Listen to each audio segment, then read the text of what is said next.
11:55. That's Magic Financing features Mongo the Magician. They're open Monday through Friday till 8 and Saturdays till 7. Check them out. That's Magic Financing. Call them today at 303-298-1155. Tell them that you heard about it here at KUHSdenver.com. Also, visit us at www.magicfinancing.com.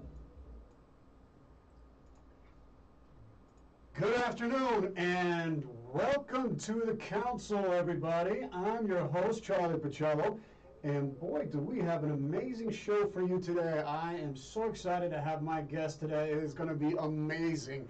Amazing, amazing, amazing. I'm so thankful for each and every one of you that tune into the council every other week here at KUHS, The Stream. We are The Stream. We are rocking it here in Denver, Colorado, and just transmitting all this beautiful music and messaging and information and love and healing all over this nation and all around the world. We're being listened to by at least 40 different countries across 6 continents.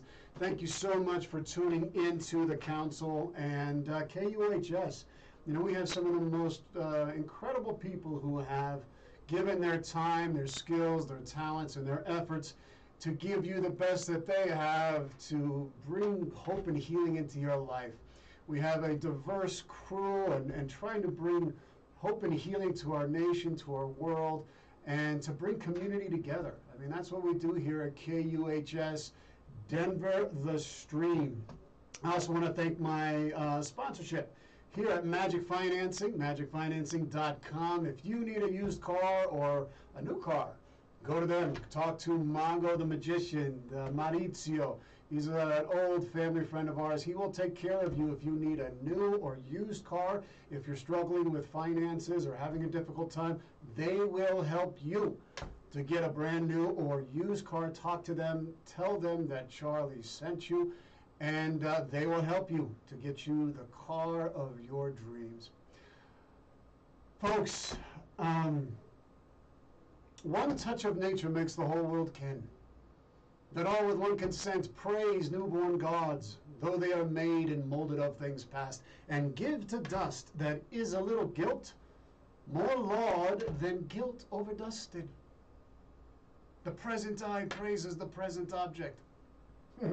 Oh my God, I love Shakespeare. I love Shakespeare. I have studied Shakespeare for, oh my goodness, over 20 plus years, and there is no one like the Bard.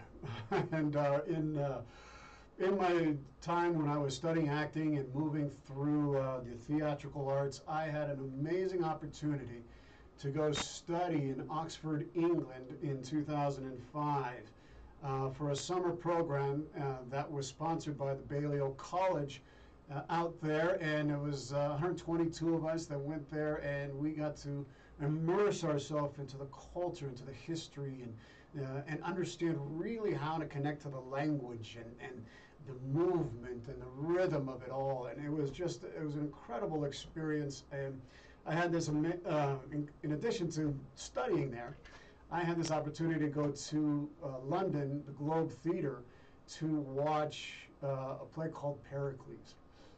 And the lead actor is a guy named Sir Mark Rylance.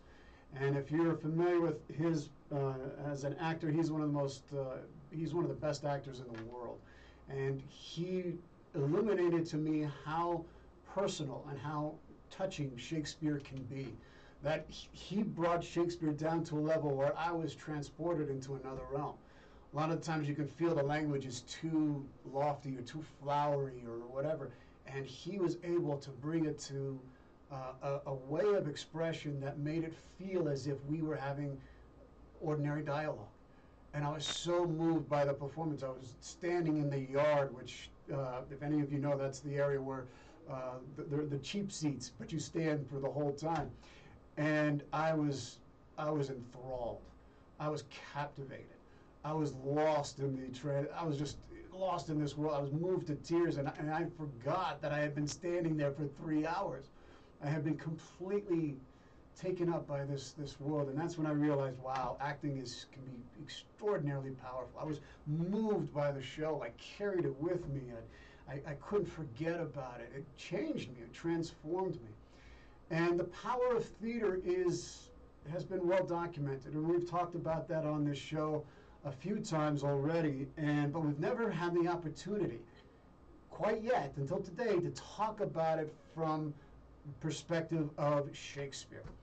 Shakespeare is unparalleled in human history, and his works that have lasted over 500 years, and we continue to be enthralled by his incredible magic and wisdom and gifts, and we are the beneficiaries of it today. And now there are those out there who are using the great bard's work, Shakespeare's work, to bring healing to our veterans and to others who are experiencing trauma, that there are lessons and ways that we can tap into it that enables us to be able to not only live in those worlds and in that magic, but to heal some of our deepest core soul wounds. So without further ado, I'd like to introduce to you to our guest for today. Her name is Mary Jo McConnell. MJ is a proud veteran, having served as a captain in the United States Army Nurse Corps, specializing in neonatal intensive care. She is honored to offer free guided meditation classes to veterans on the Veterans Art Workshop online portal. She serves as a decruiter, using personal narrative and Shakespeare to promote healing in the veteran community, as well as a facilitator and program developer for Poetic Theater's Veteran Voices, where veterans and their family members craft and perform personal stories to ritualize and share the moral burden of war. She is currently an actor with 3+ decades of professional experience, buoyed by an MFA in acting from American Conservatory Theater. You might have seen her perform in the Broadway national tours of The Phantom of the Opera, Disney's Beauty and the Beast, Sister Act, and All Shook Up, as well as creating over 50 roles in regional and off-Broadway theater. She co-wrote, produced, and starred in the short film Trumped, as well as her one-woman show Captain MJ's Fantastic Adventure. On television, she appeared in One Life to Live, Masters of Sex, Pan Am, and loves working on New York City indie films. She is currently featured as Una, a Nazi bomb maker on a mission, in Hunters on Amazon Prime. As a founding artist of New York's Musical Theater Factory, she is a recipient of their inaugural Builders Award. MJ is a native New Yorker and thanks her husband, Broadway musician John Johnson, for being her pandemic podmate and home studio gaffer. Her website is www.maryjomcconnell.com. That's maryjomcconnell.com. Welcome to the council, Mary Jo. Thank you so much. I'm exhausted. I guess I've been busy. You have been busy. You've been really busy. I know, which is fantastic. I mean, as a fellow thespian and actor, I know the work that you have accomplished in your illustrious history, and to do those national tours. I know how hard that is, what commitment that requires, what dedication and love of the craft. So it is just an honor to meet you. So thank you for being here today. And thank you for having me, Charlie. Well, please let us know a little bit more about your background, MJ, and how you got into the arts, and also why you joined the military. Yeah, well, I was studying nursing at New York University, and I had a calling. And it was a calling to join the military. Mm. And I believe it was to repay a debt of honor to this country for giving my father, who was an Irish immigrant, a better life. So I honored that calling, and I went ahead and I signed up. Mm. And so a few months after graduation, oh my gosh. So right after graduation, I went and did summer stock. My last hurrah. my recruiter came to see me do summer stock. And I remember being in company housing when I got the phone call giving me my duty assignment. My first duty assignment was Fort Hood after I did basic training at BAMC in Fort Sam Houston. So it's just funny to me that I remember those moments. And I remember my recruiter showing me this book of pictures of bases, really nice looking bases. And they sent me to Fort Hood. And I'm very happy that I went there. But at Fort Hood, I watched Private Benjamin in the movie theater at Fort Hood, and her recruiter showed her the same pictures. That's incredible. Talk about synchronicity. I mean, that was kind of a showing you that you were on the right path. You can imagine my reaction sitting in that darkened theater on Fort Hood watching that happen. Wow. Wow. And how long were you in the military for? How many years? 3 years, 2 months, and 17 days. Wow. Wow. That's it very shows how much the military influenced you, because you remember the exact how many days and months and days are either included there. We tend to be very meticulous in those ways, I think, if we've experienced or have been in the service.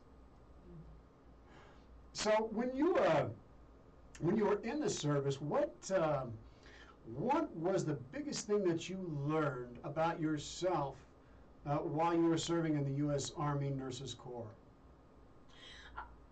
I would say that even though I loved being a nurse very much, that I couldn't deny my passion for performing.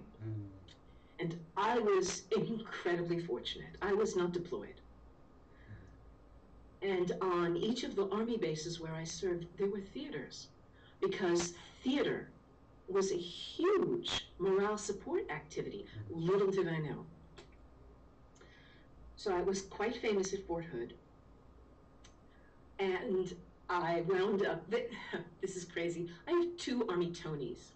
All right, let me explain. So the Tonys are, of course, an elite award given to Broadway performers, designers, creators for their work.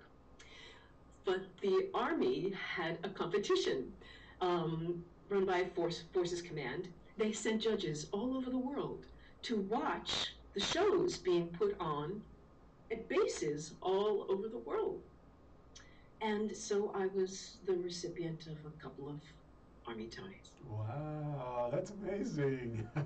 You know what? As familiar as I am with the awards shows and the things that we have to recognize great performances in the field, I never knew there was an Army Tony. That's amazing. And of course, the Army would never call it that. That's just, it's my little joke, as it were. So, if I would ever be so fortunate, to even be nominated for a Tony, it would be incredible. So it was just this combination of worlds. And the beautiful thing about doing theater in the military was there was no rank, right? Yeah. We were all just there putting on a show. Yeah. And it was amazing just to feel that. I mean, we talk about camaraderie, of course, in the military, but the camaraderie doing military theater, that's layered. Well, and the fact that you can take off the accoutrements that we tend to don, I think both you and I were officers in the service, and that can stand as a way of, you have a hierarchy. And in theater, you need to take that off. You need to strip that down so that you can be able to express and create the characters and to move through the world without feeling like you have to, I got to obey my commanding officer. I mean, that's wonderful that we were able to do that. Now, was that the reason why you left the military, because of that desire to perform, that you needed to perform again? It was, and I'm going to be perfectly frank here with both you and your audience. In my last assignment, I had a couple of superior officers that I was quite disenchanted with. And so if I was on the precipice of making a decision, unfortunately having a couple of superiors who I felt didn't really served the mission well. Left me a little bit disenchanted. But this journey, this calling to be a performer, I just couldn't deny it any longer. And so I left, and I think it was the wise decision for me. Well, it sounds like it. I mean, your career has been amazing. I mean, you have actually, I mean, that's what's like, you've had 3+ decades of these national tours, these national Broadway tours of Beauty and the Beast and the Phantom of the Opera and all these different regional Broadway theaters shows that you have done. Wow, you must be, I mean, to be able to live your passion. I mean, were you always drawn to acting? Were you always drawn to this even when you were a little girl? I was, and when I went to summer camp, the nuns would always ask me if I was going to give my child my voice to God. Wow. If I was, yeah. So for a while, I thought I was going to be a missionary nun in Africa. You know, I moved forward from Well, you know, we do have those options that come available, but thankfully you didn't. And I'm often cast as a nun. I often say that the title of my memoir should be Nuns and Nurses, It's Not Just Black and White. Well, that's great. So this leads me into asking you this question, because you went through these so many different, you thought you might be a nurse in Africa, or you worked in the military, but there was always this calling that was leading you into a different direction. You kept listening to it or resonating it. What is your life purpose? Your why? My why is to heal. And you might say, well, how does that happen through the arts? The arts is an empathy-based profession. And when I'm creating a character, I am learning to understand their life circumstances, what they've been through, how they feel in any given moment. And I believe that empathy translates across the footlights and allows me to invite an audience member to perhaps see a character or a situation that they might not otherwise have understood.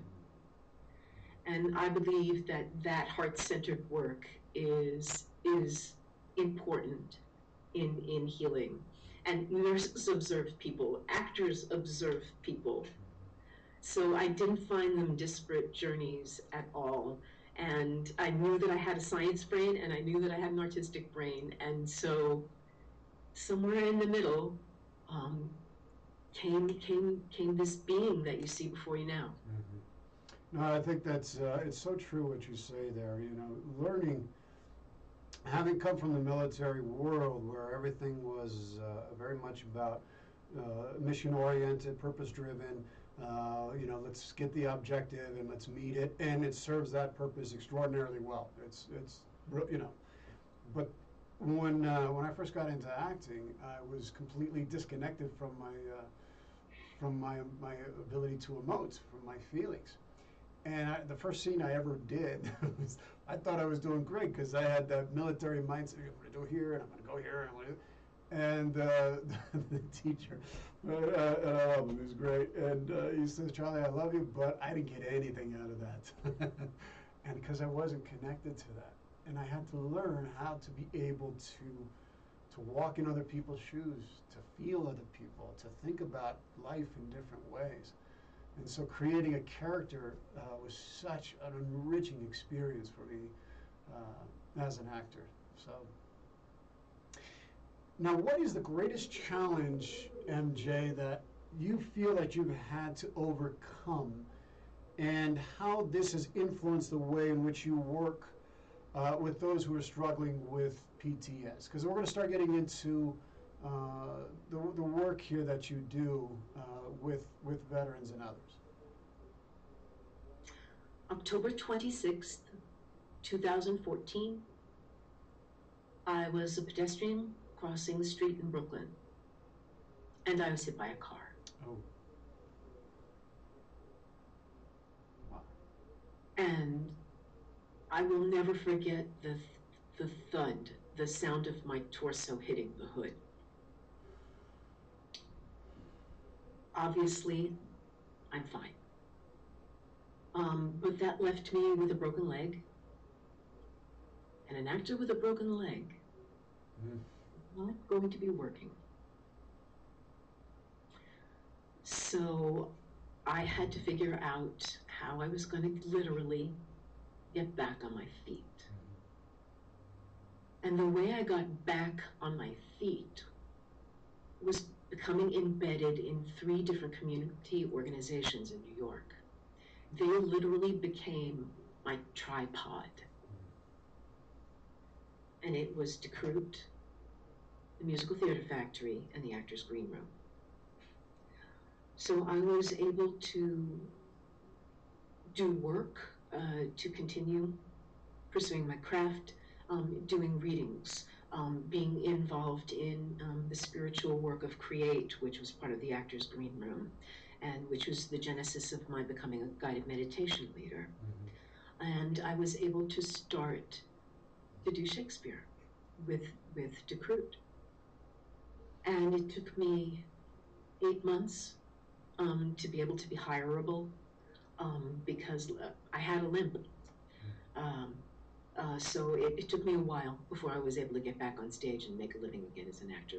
But I would have to say that was my greatest challenge, and that community saved me.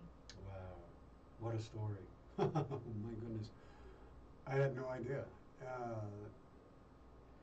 And when we're challenged, like you were challenged, I mean, you have to dig deep in order to be able to overcome.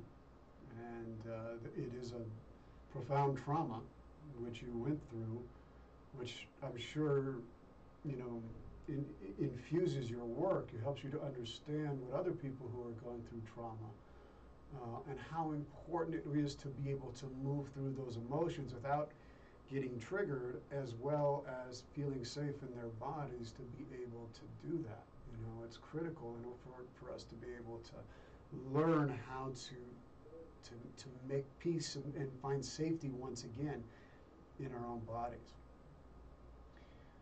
Do you think that storytelling is important for us, and as we work through those traumas, and how can the bard, good old Shakespeare, how can he help us to tell our story? First, I'm going to start with talking about the meter, iambic pentameter, which is the rhythm of the verse that Shakespeare employs, what would you say, 75% of the time? I mean, there is prose, but 75% of the time there is this meter, this rhythm. And this rhythm, iambic pentameter, has 5 stressed beats in a line of verse. And that sounds like ba-bum, ba-bum, ba-bum, ba-bum, ba-bum, a heartbeat. So just speaking the text, I think automatically aligns us with our bodies. So once that rhythm kind of pervades, then we get to explore this incredible poetic language. And I will say that in the face of trauma, imagination is one of the first things that goes offline. Yep. So the poetic language stimulates our imagination. And in the Decruit program, the personal narrative is written. We Decruit, the genesis of Decruit is that we are recruited, but we're not decruited. Anyone who has served knows that we go through X amount of weeks of boot camp, then we go through X amount of weeks of special training. We're indoctrinated. And then when we leave, we sign on the bottom line, and it's bye. So how do you adjust from being in an environment where you're wired for war into a civilian environment where you're not? So in Decruit, in the program, which I should say also is typically a 7-week program involving 24 hours worth of training, one of the tools that we use, besides the theater's medicine tools of grounding and breathing and observation without judgment, is the writing of a personal narrative. And in that personal narrative, you write about the incident that most affects me. And that story is shared, supported by all those techniques, and supported by being in community. And then those symptoms and feelings that are identified in that personal narrative, they're matched algorithmically with a piece of Shakespearean text. And in that piece of Shakespearean text, the symptoms and feelings that you identified are mirrored in that piece of text.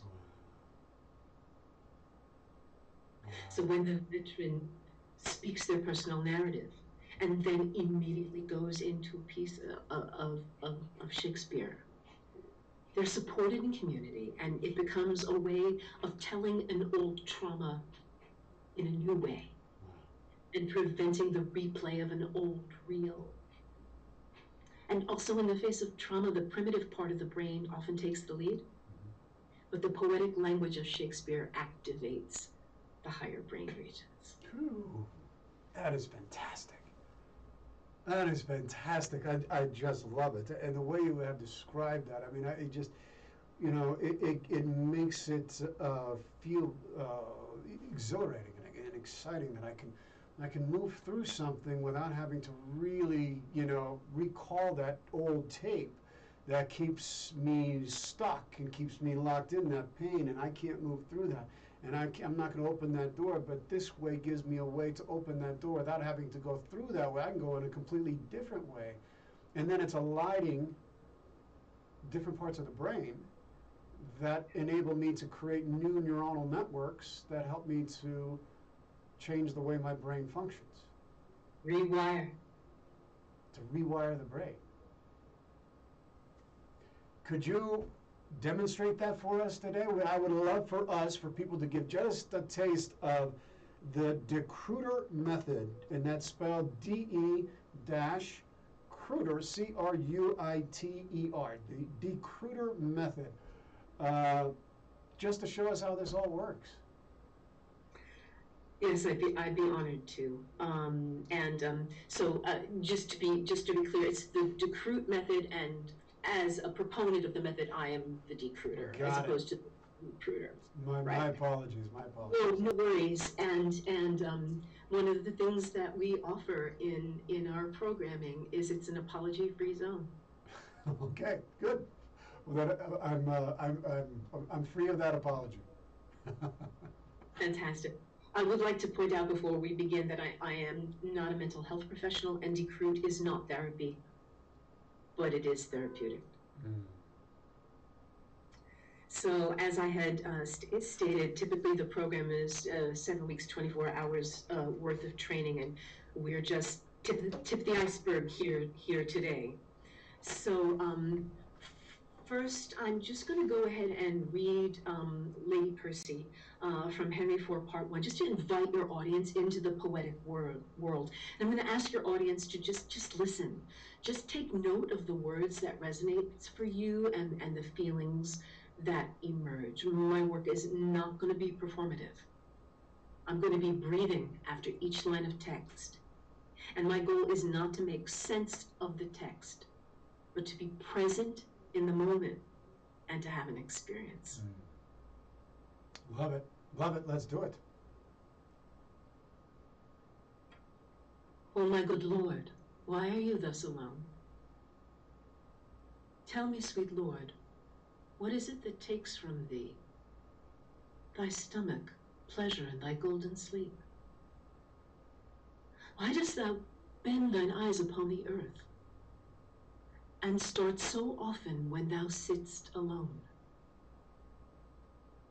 Why hast thou lost thy fresh blood in thy cheeks, and given my treasures and my rights of thee to thick-eyed musing and cursed melancholy. In thy faint slumbers I by thee have watched, and heard thee murmur tales of iron wars, cry courage to the field, and thou hast talked of prisoners' ransom and of soldiers slain, and all the currents of a heady fight. Thy spirit within thee hath been so at war, and thus hath so bestirred thee in thy sleep, that beads of sweat have stood upon thy brow, like bubbles in a late disturbed stream. And in thy face strange motions have appeared, such as we see when men restrain their breath on some great sudden hest. Oh, what portents are these? Some heavy business hath my lord in hand, and I must know it, else he loves me not. And I will breathe and make eye contact with 3 objects in my room to bring me back to the present moment. And thank you for listening, and to your audience for taking that in. It's beautiful. And now, Charlie, Mm-hmm. I am going to invite you to participate. You have your copy of the speech ready to roll? I do. It's right here in front of me. Yep. Fantastic. Before we even begin, I'm going to invite you to ground. Okay. Really feel your feet on the floor.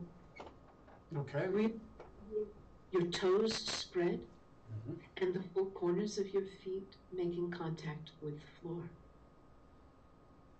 And I'm going to invite you to breathe with me so that we arrive in the community space together.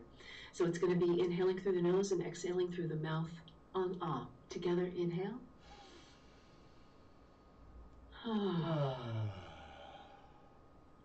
And now one more time, Charlie, and this time make any sound you want to make on the exhalation. Okay. Together, inhale.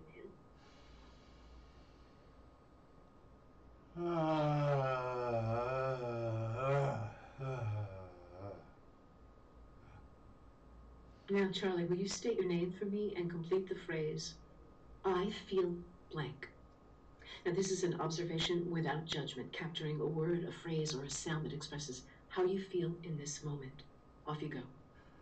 I, Charlie Pacello, feel nervous in this moment.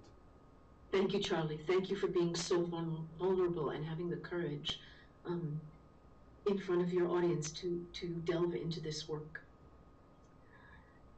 So now I'm going to ask you to take a look at the final section of this speech, starting with thy spirit within thee hath been so at war. It is 1, 2, 3, 4, 5, 6, 7, about 9 lines up from the bottom. Yep. Have you been able to locate that? I have. Fantastic. Now I'm going to ask you to breathe after each line of text. Inhale, say the line of text. Inhale, say the line of text. Yeah? Okay. Thy spirit within thee hath been so at war,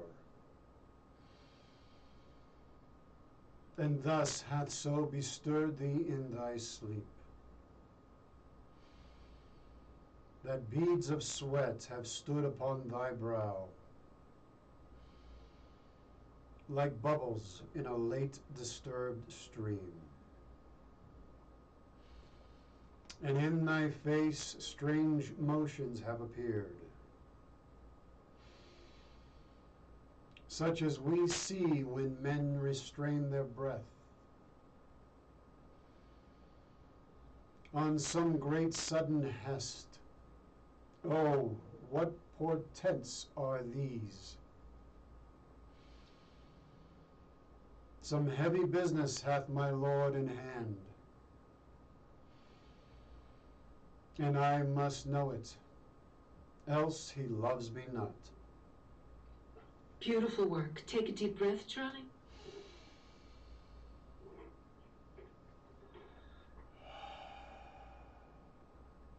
And once again, state your name and complete the phrase, I feel. My name is Charlie Pacello, and I feel more relaxed. Thank you, Charlie. Where do you feel that in your body? Where does relaxation manifest in your body? It manifests, if I'm feeling my body, it manifests in my torso. The nervousness, the anxiety, where I feel it is usually right around here in where my sternum is, just underneath that. Whenever I'm nervous, that's where I feel the butterflies. And so when I'm doing something new, that's where I feel it. And now that has dissipated.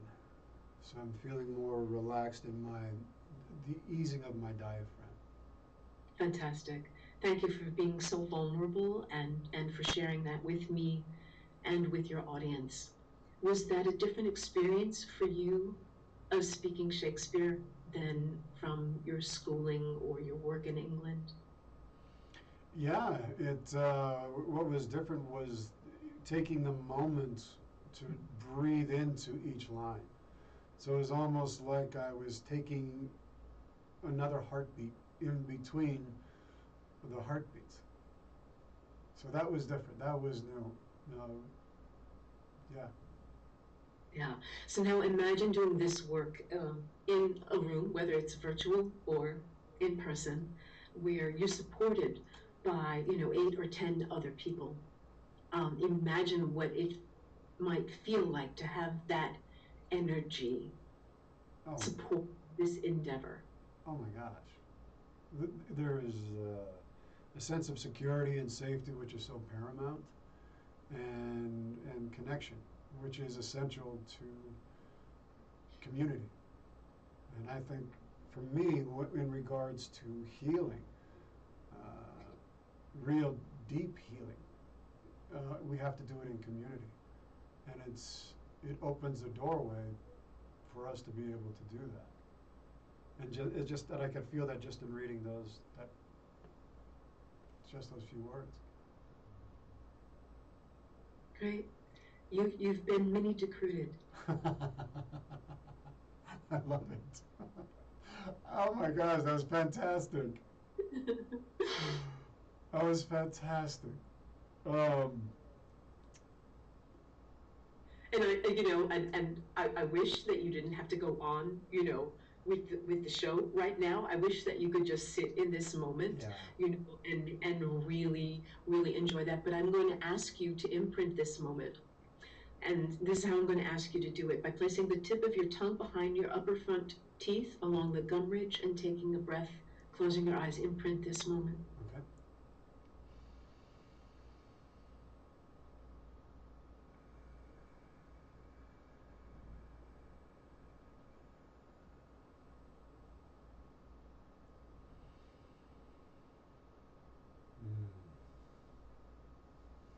And I can tell that it's there for you now, Charlie, whenever you want to recall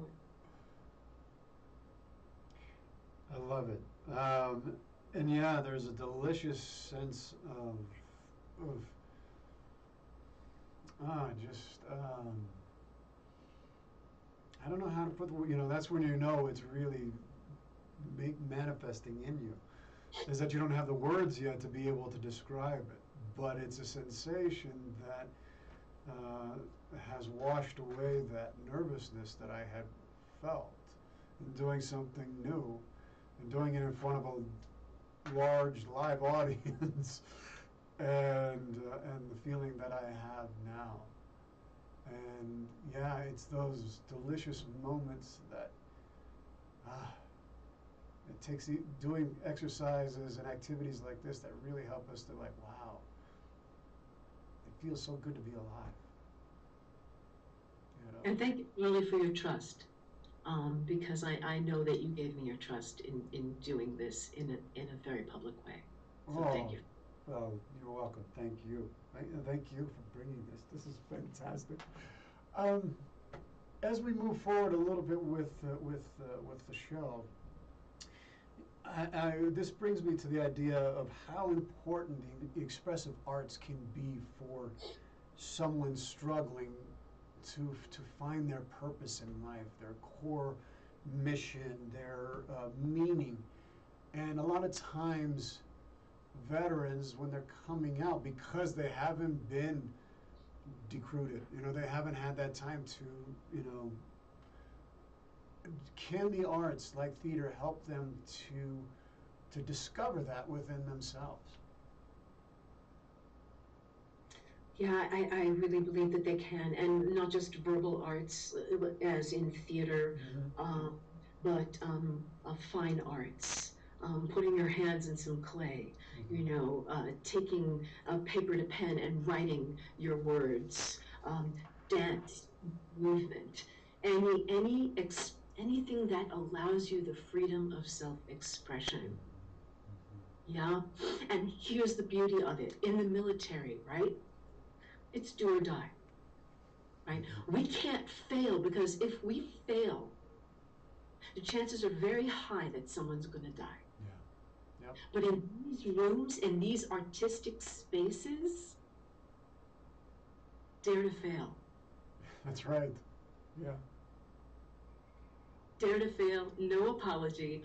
And in improv, sometimes in improv, sometimes you'll be given a series of steps that's kind of difficult to catalog, and you're trying to do the exercise, and you'll mess up on it, and you say, okay, take a bow, failure, woo!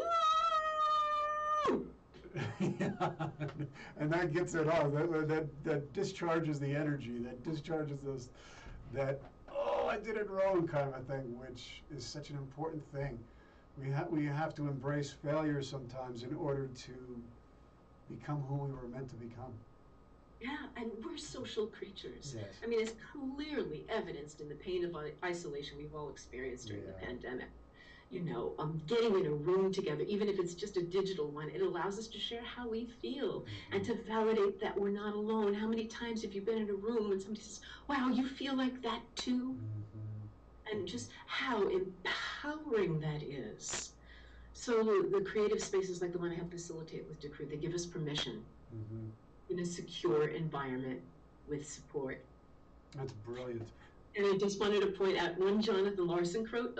Jonathan Larson is the composer, writer of Rent, the musical Rent.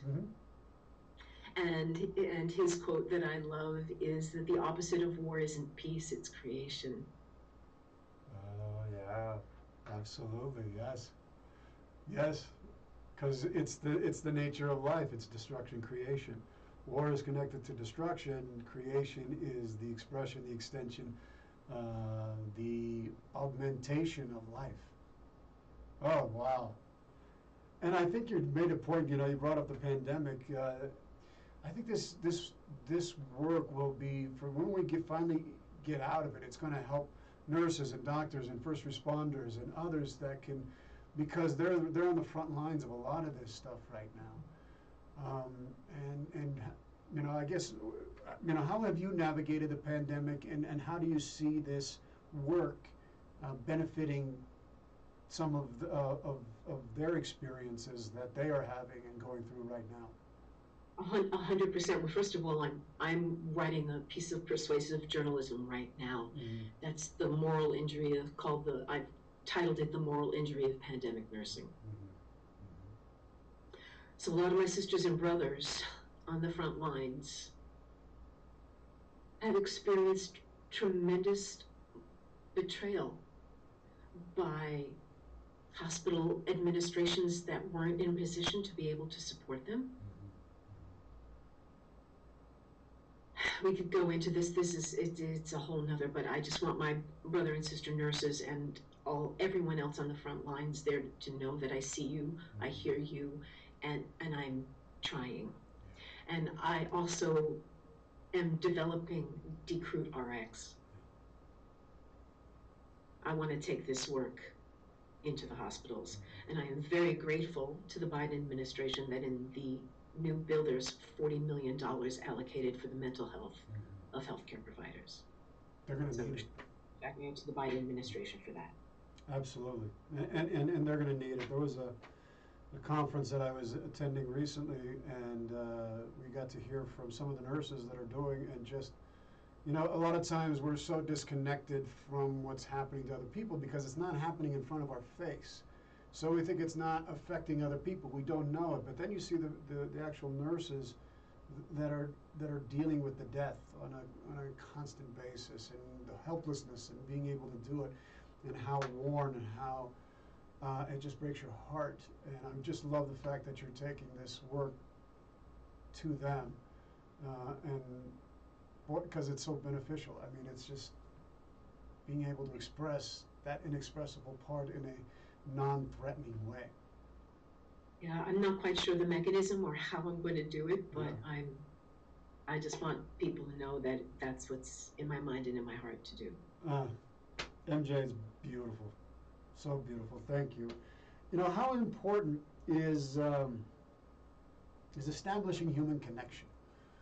When we do theatrical arts like Shakespeare, sometimes it could seem very distant, but how important is that, and how does that help us to facilitate that essential human need? Well, think about the earliest storytellers, right? Gathered around the fire, right? At the end of the day of hunting, right? Those are the earliest storytellers. And think about what impacts you, what carries with you, the stories from your family, right? That's what you remember. We remember things in story fashion, or at least that's what's embedded in me, the stories. And sharing stories lets us just know that we're not alone. That we need to tell these to make connection, and connection is important for our survival.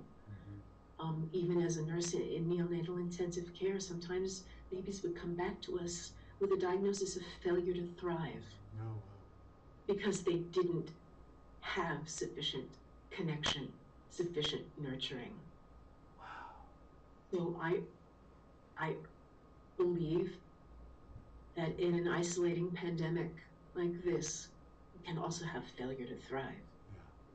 And that's one of the reasons why I co-founded the Veteran Arts Workshop online portal, was that we knew that the veteran community can sometimes isolate, and then you throw a pandemic on top of that, and we said, oh, no, we've got to get what we do going digitally. And so we founded this platform, a cohort of my incredible colleagues. And we've been, next week is our 1-year anniversary of doing this work online, and it ranges from Decruit to Women Veterans Empowered. They do a writing series, and I do guided meditation every week. So we're offering different things constantly to be able to meet the needs of our veteran population. And Women Veterans Empowered also offers writing workshops to family members of veterans, because we recognize that they are sometimes experiencing PTS from supporting their family members. So we recognize that they need help too. Oh yeah, absolutely. Oftentimes they can bear the brunt of it because they have to live with the person who's suffering for day after day, just because they're no longer on the front line of something. They have to see what the consequences are of that, and so helping them out is brilliant. You do these guided, you just mentioned a guided meditation, and that you do the work. I was wondering if you could give a little taste of these meditations for us as we're coming down to the end of the show here, just to give a little taste, so that people, when we let them know where to go and where the portal's at, of these meditations that help for renewal, grounding, and mindfulness. Could you take us on that journey? I'd be honored to. I would normally take a lot longer with this, but I just once again invite everybody, including the audience who is watching, to breathe together in community, inhaling through the nose and exhaling through the mouth. On together, inhale.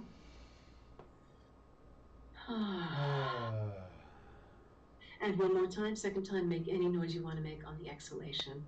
Inhale, together, inhale.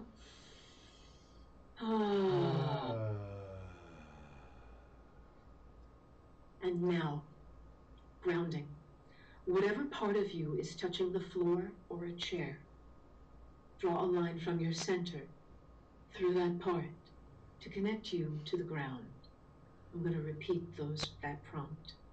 Whatever part of you is touching the floor or a chair, draw a line from your center through that part to connect you to the ground. And now the energy of Mother Earth springs from the floor to surround your feet with vines of support. Spring is here. Those vines, gently, ever so gently, wrap around your feet, anchoring you to Mother Earth. And those vines, deliciously green, exuding oxygen, wrap their way around your limbs, your lower legs, your knees, your thighs. And now you are firmly anchored to the ground with the energy of Mother Earth. And take a deep breath. And now those vines continue. They wrap your hips. And they wrap gently, ever so gently, but beautifully around your sacrum, around your navel, around your solar plexus. And now those vines make their way to your chest, where they are welcomed and where they give off incredible oxygen that you need to survive, to thrive. And take a deep breath. And with that oxygenation, your heart opens and you feel the rhythm of your heartbeat.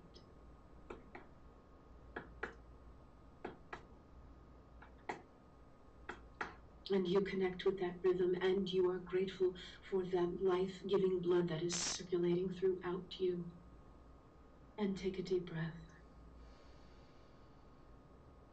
And now those vines make their way up to your shoulders, and they surround your shoulders and take away the weight of the world that often reside there. And the vines now hold up that weight. And take a deep breath.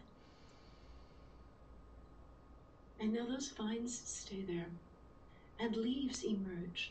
Leaves emerge along the side of your throat, just gently emerging and beckoning you to speak your truth, now that it is supported by the energy of Mother Earth. And take a deep breath. And now those leaves cradle your head, and they invite you to pay attention to your intuition. That spot is between your eyebrows, the third eye. And your intuition tells you that this is a time of renewal, this is a time of rebirth, and Mother Earth is here to support that. And take a deep breath. And now the leaves cradle your crown, the area of spirituality. And now the energy shoots out from the top of your head, and you are connected from ground to sky. And all of a sudden, blooms emerge on the vines. What color are the blooms? Is there a scent associated with the blooms? How does that make you feel?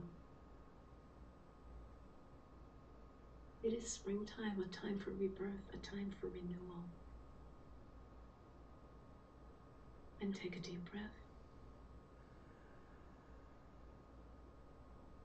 And now gently, ever so gently, begin to make movements with your fingers and your toes. And once you have done that, begin to rotate your wrists and ankles ever so gently.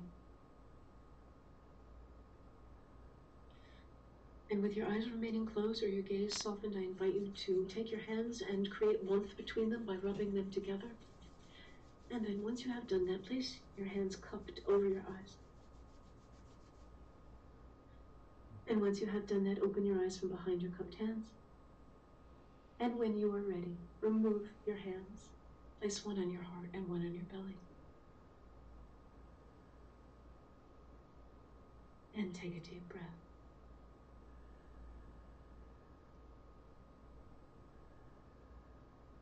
Thank you for practicing with me today. Namaste. Namaste.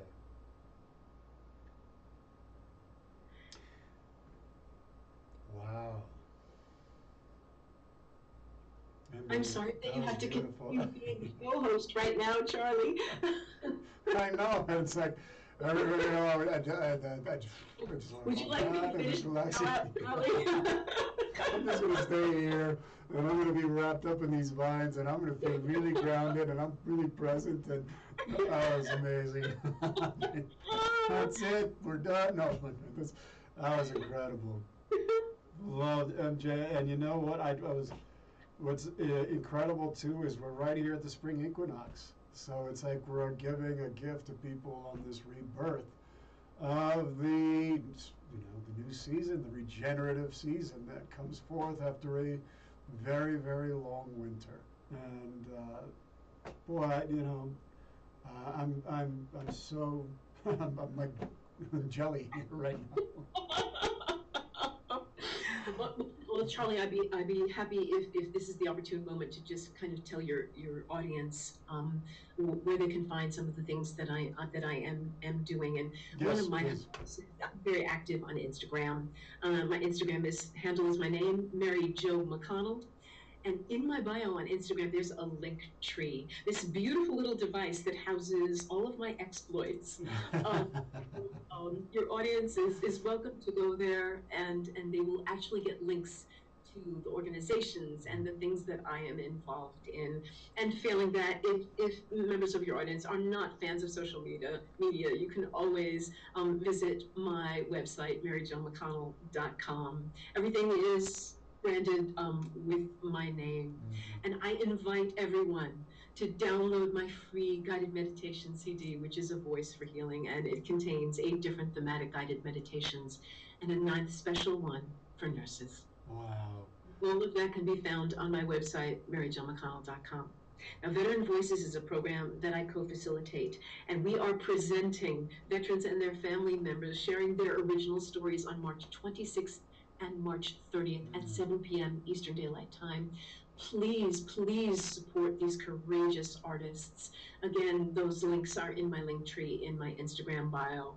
And I will do my best. I don't believe those links are in my website, but I'm going to get busy on that for those of you that aren't fans of social media. And there are a few of us that are not fans of social media, right?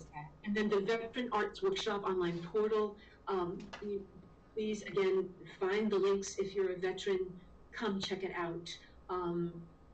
Participate in everything that we do and offer. It's there for you. We welcome you. And I'm in a series called Landing Home, which is now on Amazon Prime, that I'm proud to be part of. It follows the struggles and triumphs of a returning Iraqi war veteran. Wow. Oh, this has been an amazing show, MJ. I mean, we're just like, following similar paths, helping our veterans, using theater, and it's just been such a joy to have you. I'm so glad that you joined us today on this show. I mean, and to share your gifts with our audience. Thank you so much. Really quick, folks, we are watching this and listening to this on the amazing platform called KUHS. Radio TV Denver. We are the stream broadcasting live here in the beautiful city of Denver, Colorado.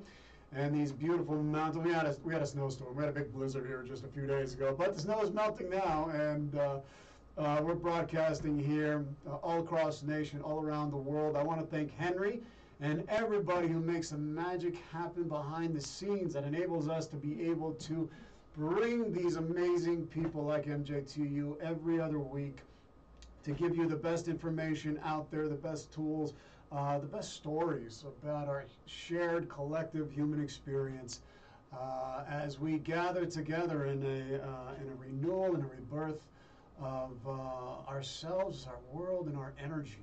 And where are we going to go with it? And so tune in every other week here to the Council here on KUHS. Radio TV Denver.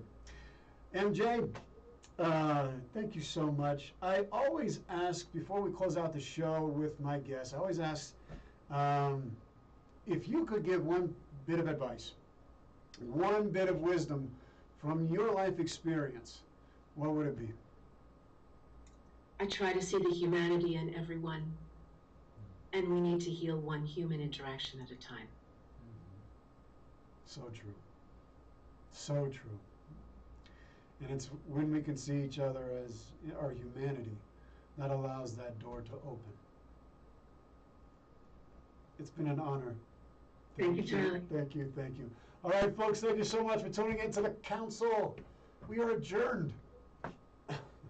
But we will be back in 2 weeks. We've got a lineup of guests you don't want to miss. We've got some fantastic doctors, other people who are doing youth suicide prevention here in Colorado, and some other great guests that are coming on. Tune in to the council here on KUHS Radio TV Denver. All right, folks, the council is adjourned. May you all be well. May you all be free of pain and suffering. May you all be whole. God bless. We'll see you soon.